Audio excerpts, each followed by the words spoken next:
So for this review, I'm going to be covering the recently released hero-based multiplayer game Bleeding Edge, which is exclusive to the Xbox and PC.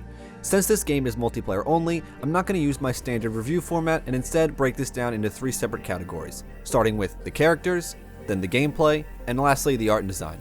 So let's not waste any more time and get right into it. First up, the characters. So right away, it is very clear that this game was inspired by the success of hero shooters like Overwatch. And part of Overwatch's success was due to its wide variety of interesting characters. So when you go to make a hero-based game, it's pretty much required that you have interesting characters or else it will fail immediately. Lawbreakers, for example, had a ton of characters that were so bland and you were barely able to differentiate them during gameplay, and look how that game turned out. Thankfully for Bleeding Edge, the characters are all pretty distinct and easy to tell apart on the surface. All have a different set of abilities that make them feel unique from each other, as well as some relatively interesting character designs. Unfortunately, there are only 11 different characters to choose from, which is honestly just not enough for a game like this. And when it comes to the personality side of things, they're all kind of bland, and their only character trait seems to be that they're all a bit weird. No way! Play chain digger digger digger off digger digger digger blades! What the fuck was that? In fact, I don't even remember any of the characters' names, and I would just refer to them based on their abilities, which is not the best thing.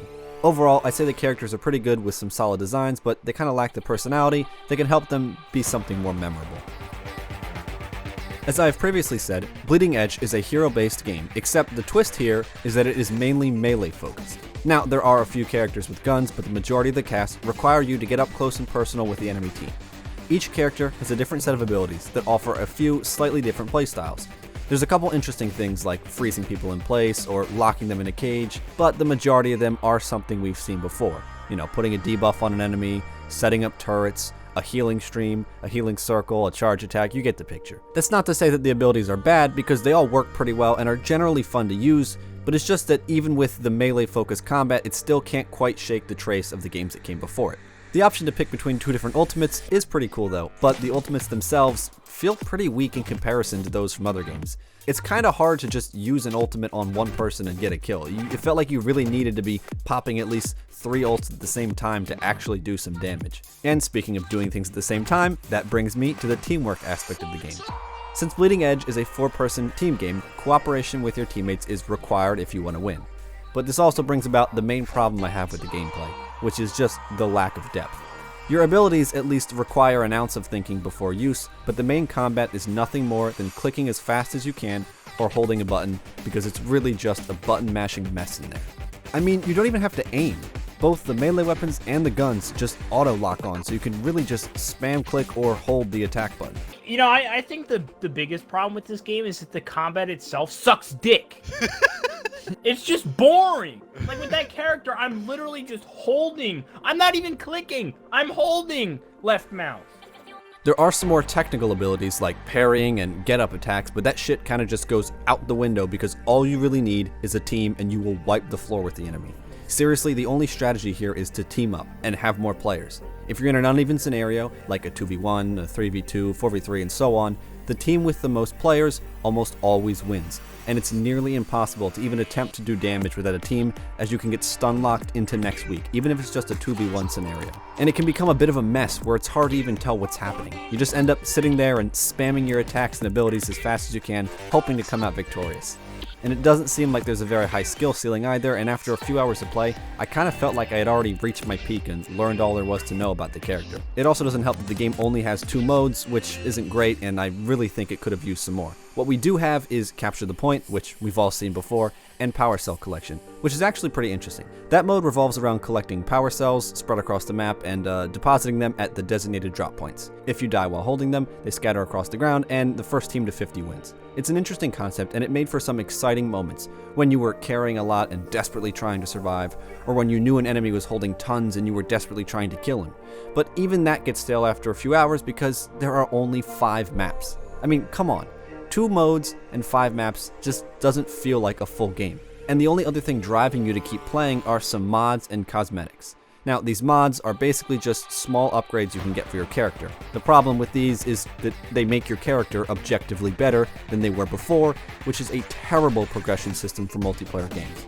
There's nothing that's going to make you insanely OP, but it will certainly make a progressed character slightly stronger than a base level character, which is not good and not balanced. And then when it comes to the cosmetics, they are incredibly basic and do little more than change your color, and sometimes not even really that. Thankfully, there's no microtransaction store or anything, but these things just plain suck. And what makes this all worse is that this is not a free-to-play game. If you have Xbox Game Pass or Game Pass for PC, it is free on there. But if you don't, it's just a straight-up $30 game on Steam, which is a laughable price to ask for the amount of content here. For comparison, Overwatch went for $40 at launch on PC and had 12 different maps and 21 different characters, whereas Bleeding Edge has 5 maps and 11 characters.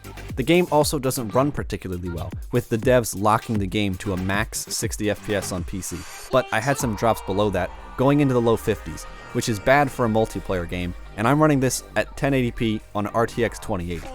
Overall, the gameplay is a bit of a mess and lacks any sort of real depth. The content is also insanely low, and there's just not much incentive to keep playing. On the visual side of things, Bleeding Edge has a nice cel-shaded look to it that is definitely reminiscent of Borderlands. It's certainly a pretty good looking game, though it isn't anything that we haven't seen before. The maps, however, are just okay, with all of them kind of feeling a little plain and a bit boring. They're not nearly as lively or colorful as other games, and the level design on each of them are pretty similar, with lots of just flat, open areas. Most of them try to offer some sort of environmental challenge to overcome, like the bombs, the train, the firing, the train again, and the electric lines. It's a cool idea that works well in some instances, particularly with the electric lines because they do a good job breaking up the map, but the actual look and design of the map is just too plain and open to really draw your attention. There's not a whole lot of verticality either, and what verticality there is can just offer some kinda OP strategies, like me healing my team through the floor. And then when it comes to the music, it works pretty well for what it is, and I did really like the menu theme, though the in-game stuff is just normal background battle music. Nothing special, but it does its job. So I'd say the art and music are solid, but nothing to write home about. The maps, on the other hand, are pretty bland. In the end, Bleeding Edge is not a bad game, but I certainly think it's not a good one either. The characters and visuals are pretty good, but the gameplay really suffers and is far too basic and underdeveloped for it to be a real draw here.